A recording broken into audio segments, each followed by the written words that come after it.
Interviews with business owners and veteran executives who share their wisdom and expertise to help you de-stress, free up time, and make more money. Profits of IT. So welcome to the podcast today, Profits of IT.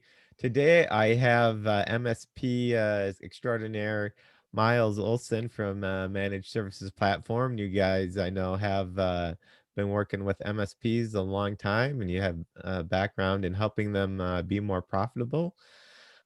So excited to have you on today. And tell me, you want to just start with tell us a little bit more about yourself personally and where you are located in this world, and what just 30 seconds on Myles. Yeah, absolutely. So, Myles Olsen, I'm the Chief Revenue Officer at Managed Services Platform. I live in London, Ontario, Canada, and I've been with Managed Services Platform since, well, pretty much I was employee number one, I guess you could say, when Danish moved to Canada and we met and we started this out of his basement. I mean, they'd started the company back in Budapest, Hungary. There's an MSP back there. As with many MSP tools and platforms, a lot of them are born out of practical use. And 8 years later, we're partnered with companies like ConnectWise license our software to run their IT Nation Evolve peer groups, member performance dashboards, which is built in our software. We're partnered with Tag National. We're partnered with C-Level Operations. They use our learning management platform.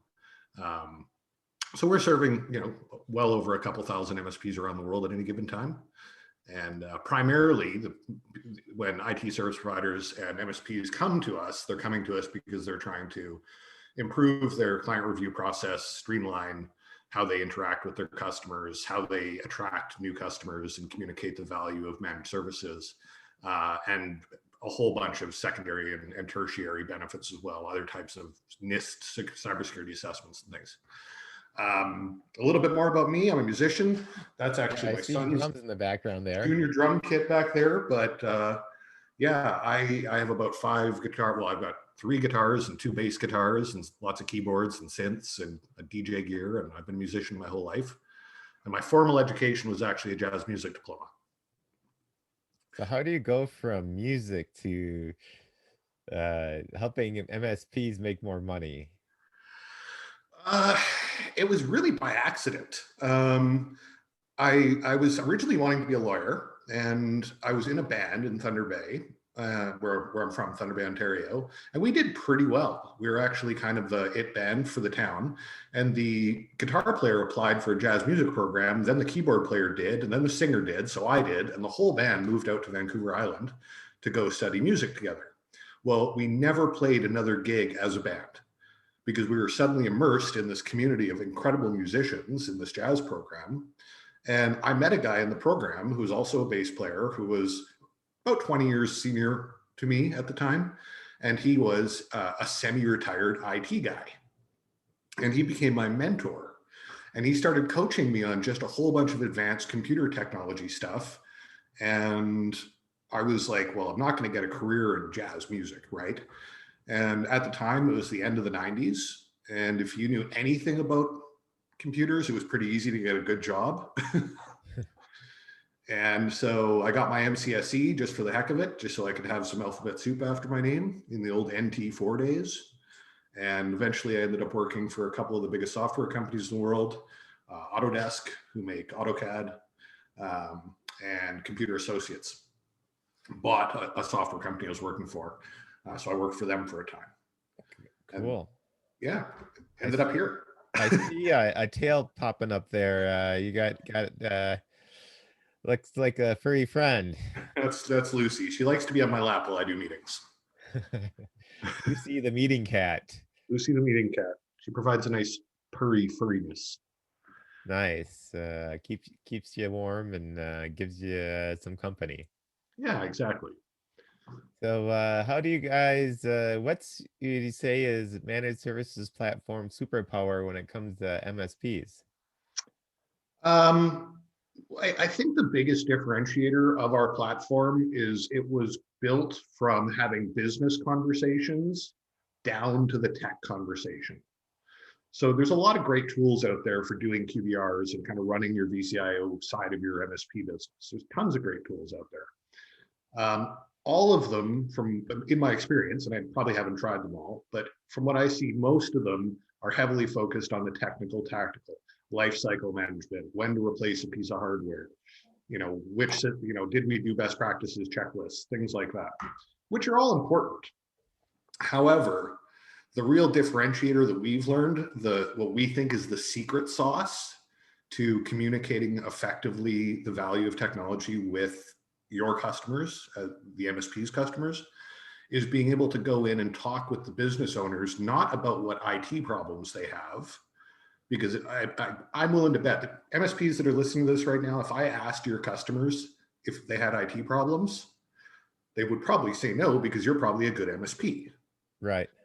But if I asked those same business owners if there was anything in their business they'd like to improve upon, or anything keeping them up at night, do you think they'd ever shut up?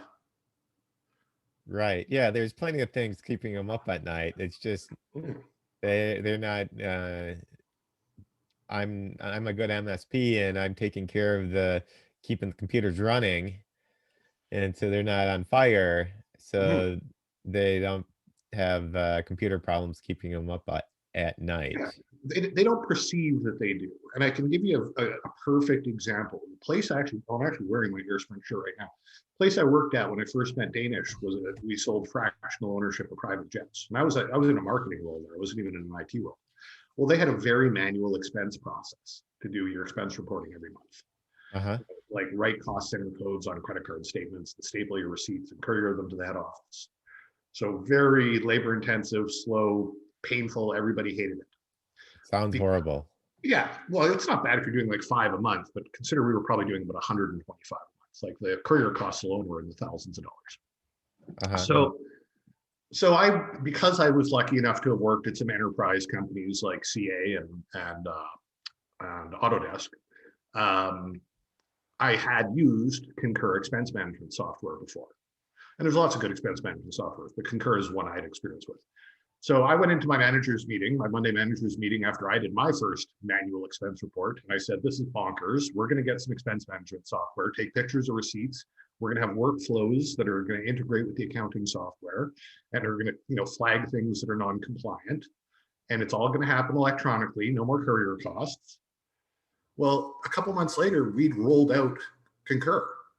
Neither of the two MSPs that supported us had anything to do with that conversation. Because neither of them came in and said, what in your business makes people crazy? What do your staff hate? What processes are hurting right now? What's impeding profitability and productivity? Or what's keeping you up at night? And so because many MSPs unfortunately don't ask those types of questions, they don't hear that, oh, I know there's a technology that can solve that. I have another thing I can offer you to make my relationship with you more valuable. Like it doesn't have to be, it can be anything. Like most MSPs don't, or most, I shouldn't say most MSPs, most businesses don't understand the capabilities of 365, like Microsoft 365. Right. They get it sold to them. They use Outlook, Word, Excel, PowerPoint, Exchange, that's it. If maybe they'll get into Teams, right? Right. They don't realize there's MileIQ, there's Yammer and Planner and all these incredible. Wait, there's MileIQ. What's that? That's a mileage reporting app you put on your phone. I didn't even know it was part of 365 until we built an assessment in our platform that linked solving business problems to the technology solution. And it was like, do you have a mileage reporting tool available? No. Oh, if you want one, oh, that's 365 MileIQ. When one of our members helped us build that template, I was like, well, I've been paying for MileIQ twice, one through my 365 subscription, and then once additionally to get it directly. I didn't even realize it was part of 365. So that's a simple way that an MSP could be providing more value to their clients, is just by helping them use MileIQ, for example. That's one. So how do you how do you start these conversations with that uh, if you're not used to doing these? Like, I'm an MSP. I know computer problems, and I like talking about computer problems, but I'm not used to talking about, these asking them really what keeps them up at night, and I guess maybe rolling back the layers of the onion to find the real pain points of them that I could help with. How do I go about that? Well, one of them would be to, download our executive power questions PDF. That's part of the QBR toolkit on our website, and script the questions you want to ask or you want your account managers and VCIOs to ask. Because the hardest part about meeting with customers and getting them to kind of open up about this stuff, well, one part is, yeah, a lot of us kind of grew up as nerds and we get excited about talking about tech. I know I'm one of them. Like, I will talk tech all Me day too. long. But just because the technology that I'm supporting is interesting and cool to me doesn't mean it's interesting and cool to the CEO of an accounting firm. So we have to script the questions in such a way that when we ask them, we're able to get the customer to answer outside of the lens of technology. Uh-huh. Because naturally they're going to think, well, I'm talking to my IT support people. And in doing so, if I say, well, what do you hate in your office right now? Kind of what's bugging you? They're going to go to like printers or something like that, right? Because they're going Mhm. to think that you're asking a question that they should answer through the lens of technology. Right. Yeah. And if we can eventually kind of get them to just like, no, no, no, tell me about your business. Where is it going? Are you going to acquire any other businesses? What are your growth strategies for the next 24 months? What are your target profitability EBITDA numbers? Tell me what's happening in your business. Let me be the IT guy. Let me be the smart technologist.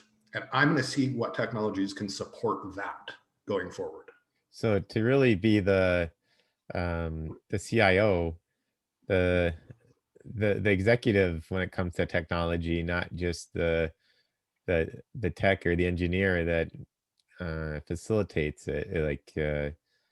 So it's really a high level conversation with the client, not uh, something that goes above and beyond technology.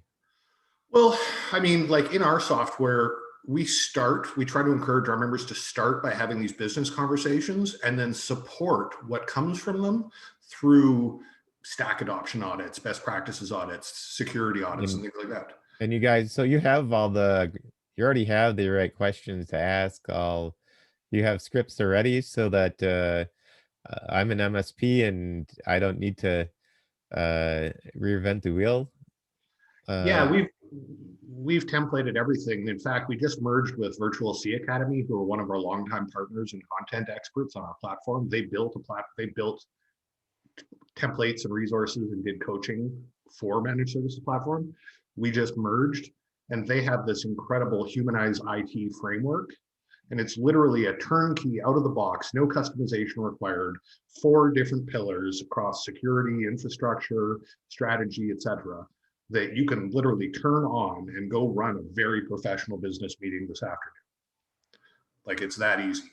uh-huh. And so, So you got the system in place already that an MSP can take and plug into their business to do this. yep. So what like kind of results have you seen from the MSPs that you've worked with? Um, that they've installed your you have what do you call this? You have a name for this? Well, the managed services platform is the software. Then there's a number of templates available. We have a template library, but the humanized IT framework is what's Uh-huh. really exciting and new with our merger with Virtual C.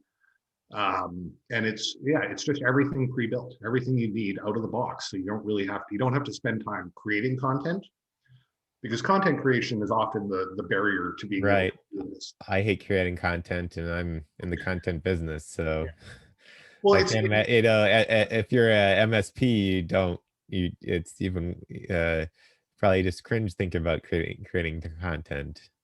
Yeah, and especially if you're more on the technical side. And I mean, lots of MSPs grow up because we were good techs and then we grew. And then, oh, now I'm a business owner. Now I have to do sales. Now I have to do account management. And Right. now I have to eventually duplicate that knowledge to people I hire as I scale. And so, you can spend hundreds of hours producing content, as we probably spent thousands of hours now across the last 10 years. Or you can go take somebody's content, and if you want to, tweak it to make it your own. It's all brandable and stuff, Mhm. right? Um, but so I would say the number one problem when people come to managed services platform that they're trying to solve is time. How much time it takes to produce a professional business, you know, style report or document that I'm going to use to run my presentation or my client Uh-huh. meetings. And so if we can shorten that from, 4 to 8 hours down to Yep. 50 minutes or 30 minutes or something like that. So you can get a 75% reduction in the time it takes uh, to do the reporting. Yeah, exactly. That's usually the number one problem we solve. And then the other problem we typically help them solve is just the results they get by doing a meeting that Uh-huh. makes sense to the customer because it's framed as a business presentation, not as a technology presentation. So you don't get, so they don't get well, uh I had the printer didn't print yesterday, and last week uh the laptop had a blue screen of death. Mhm. Um, that's not the results of the meeting. The result is, hey, this is um we can do this is the high level problem that can provide that we can solve with technology, and it'll provide a lot of value for the client, and Yeah. possibly revenue for the MSP by doing so. Well, I mean, more often than not, you're walking out of the meeting. In fact, we've got a few testimonial videos where our members talk about this. They're like, I don't leave a meeting now that I'm using managed services platform without winning a new project, without winning some type of service upgrade, because it presents the information to the customer through a business lens that the customer gets. I don't care who it is. Nobody gets excited about Myles coming and selling the multi-factor authentication or video-based security awareness training, Yeah, that sounds pretty boring. right? Like nobody's getting up in the morning like, oh man, I got a meeting with Myles. I hope he sells me some video-based security awareness training. Right. No, but if I can go in and I can show them, hey, can we let's mitigate the risk that anyone in your team is going to accidentally click on something that's going to take down your network, crypto lockers, and cost you money. Because everybody wants their staff to be trained and vigilant about cybersecurity threats. Nobody wants to buy multi-factor authentication. But if we can tie solving that business problem to the technology solution, the customer will want it. They'll want to own it. Mhm. And so that's really primarily what we're trying to help. We're just trying to facilitate the ease of which to put the presentation together and then the ability to create business value, not just here's how many tickets we closed, here's the critical Yep. systems reports and all that kind of stuff. You can So what talk are about that stuff in our software too. yeah, so your clients are leaving these meetings, and they're got these new projects. What are like some of the value of these projects to the MSP? Well, our general rule is if you were doing these, say, quarterly, you would walk out of the meeting with the equivalent in what that customer is spending in MRR in non-recurring revenue. So you'd walk, your customer is spending $5,000 a month with you. Uh-huh. You're going to walk out of that meeting with a With a $5,000 project with a $5,000 project every quarter. every quarter. So you're essentially So adding 25% to your revenue every year. so this is of 25% growth to to your average MSP. Or more. I would say that's kind of the base. That's the low hanging fruit. And So by not doing anything other than changing the conversation they're having with their client. yeah, it really is. I mean, you know what the funny part is? So the MSP that was the seed for this many years ago, about 10 years ago, back in Budapest, was acquired by Danish Kernhauser, our founder, and his family owns a number of businesses in Europe. And they acquired this little 7-person MSP that was kind of struggling, kind of getting, commoditized, kind of hard time differentiating themselves from every other MSP. And Danish, just being the visionary kind of guy he is, he came in and he's got a decade of executive leadership experience. He's a really smart fella. And he comes in and he says, I see the problem. Let's stop talking to our prospects and our customers about IT problems that they don't think they have. Let's start talking to them about business problems. In 1 year, that MSP grew to 20 staff, went from Wow. 7 to 20, struggling to super successful. Just So changing the conversation. yeah, it sounds like something I wish I would have had when I had owned my MSP. I mean, having an extra 25% revenue just from my existing clients with not spending any money on marketing, not hiring any sales guys, not doing anything else other than changing the conversation with the client. Yeah, it's just having a business conversation. One of the anecdotes I like to use, I hope I don't offend anybody by saying this, and I'm certainly not trying to, but you probably have an office. You might not anymore, who knows, COVID days, but if you have an office, do Uh-huh. you meet with your office cleaning company every quarter to discuss how many times they mopped the floor, how many rolls of toilet paper they replaced? No, I'd probably fire them if I had to do that. Yeah, why would I meet with them to review that they're doing their job? Just like I don't have a meeting every quarter with my cell phone company to discuss my data usage. I don't need to do that. It works. So, and toilet paper is like backup. If you don't have it, it's a problem. But it's that technical, tactical data that's interesting to us as technologists that does act as leading performance indicators or leading indicator of problems needs to be translated to the business level for the customer to see value in it. Uh-huh. And that's what we help. We help the MSP translate that technical, tactical data into valuable strategic business conversations. Got it. So I'm an MSP looking to I want to add 25% increase my revenue by 25%. And but I'm not I'm not good at these QBR meetings. What should I do? Um, how can I contact you, or how do I contact you? And Yeah. uh, Go to managedservicesplatform.com, and there are tons of resources on our website. There is a QBR toolkit you can download. It includes your annual playbook, which just helps you define which meetings to have at which time throughout the year. There is our client role mapping, which is that secret sauce where I was talking about, like if I'm talking to a CEO, talk about what's important to them. If I'm talking to a CFO, talk about budget roadmaps and things like that. If I'm talking to an office manager, let's talk about how technology is facilitating their staff. And so the role mapping, there's the QBR time calculator, the QBR toolkit executive power questions PDF, the QBR toolkit discussion points PDF, and the remote QBR checklist. and so do I have to pay for this? Nope, it's all free. Come and download it from our website. If you do want to see our software, there's a request a demo, have a meeting. It'll be with me. So you can tell me a little bit about your business and what you're trying to do, and if we can help you in some way, great. If you want to try out our software for a while and it's not the right fit, no problem. I will refund 100% of your investment, and we'll part ways as friends. So Although I can't see that ever really happens. you But make it no risk to the MSP. So if they buy and it's not right for them, you just give them their money back. yeah, we sort of have like a 45 day. It's casual 45 day. If it's 50 days, if it's 2 months, if it's 1 month, I don't care. But we say 45 days to really give this thing the proper shake it needs to see if it's the right fit for you. And we have an expectation of all of the candidates who are going to work with us that they are going to commit. Somebody's got to be the champion, which means somebody's got to be committed to using the software.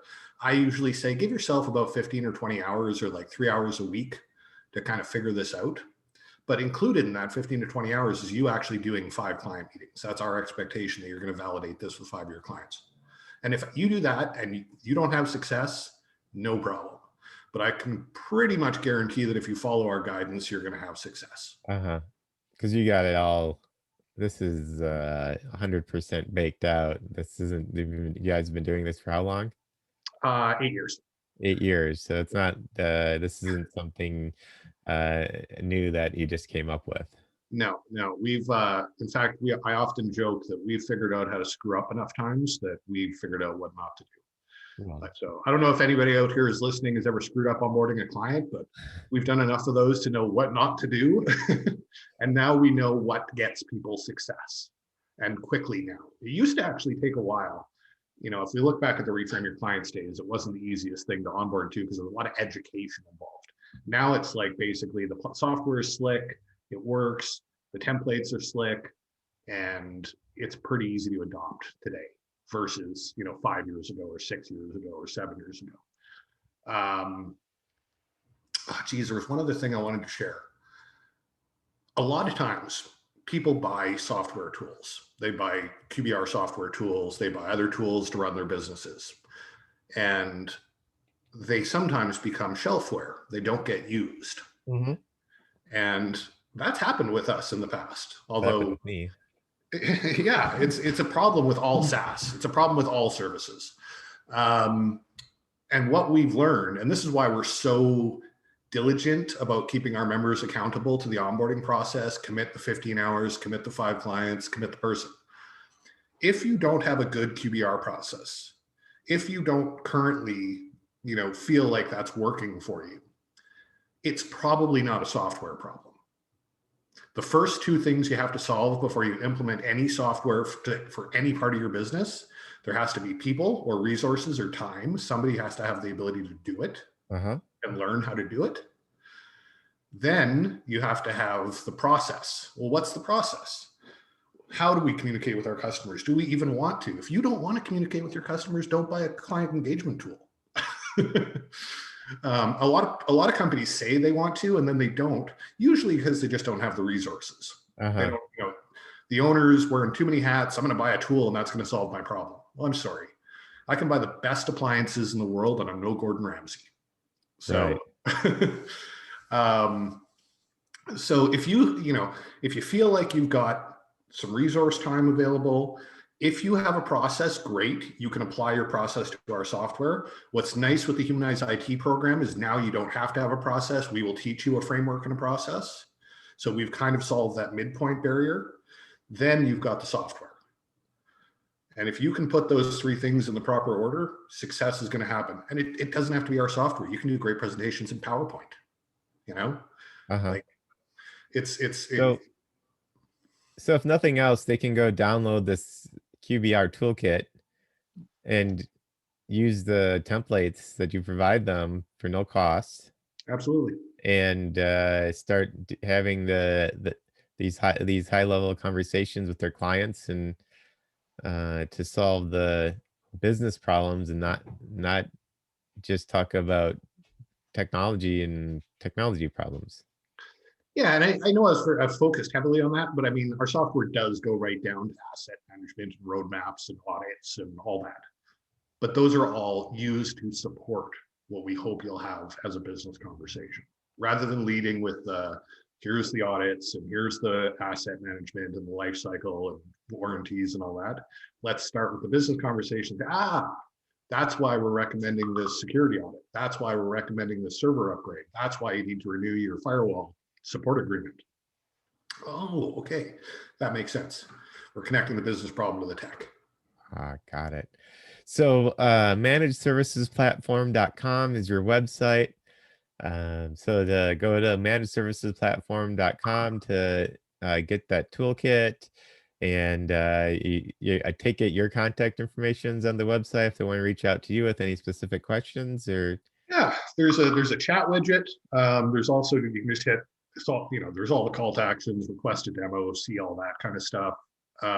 Definitely, if you're not ready to have a one-on-one conversation, go check out our blog and our videos and all that kind of stuff, and our podcast, our Humanized IT podcast. All that's available on the website. If you have any questions whatsoever, feel free to reach out to me directly. If you don't want to use the chat or the website, you can just email myles@msp.app.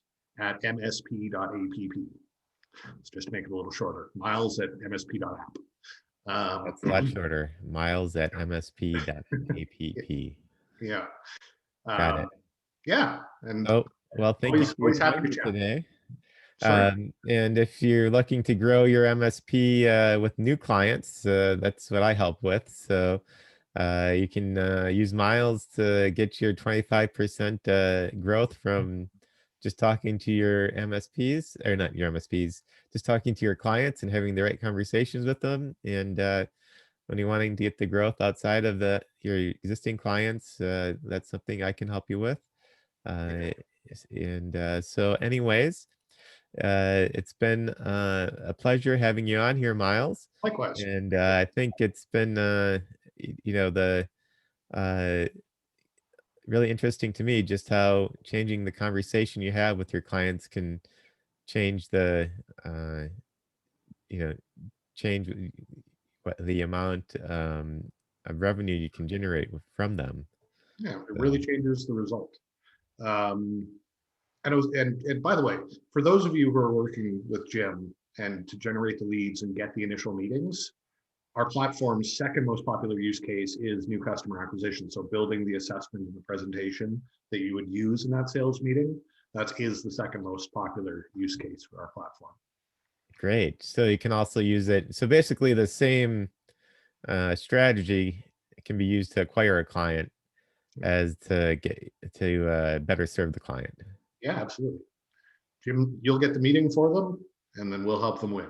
Awesome. Sounds like a a match made in heaven for MSPs. Right on. So, anyways, you have a great rest of your day there. Thank you. And until next time, thank you for watching the Profits of IT. And bye for now. Take care. Thanks a lot, Jim. Appreciate it. Thank you for tuning in to the Profits of IT. Please smash that like button, subscribe, and share.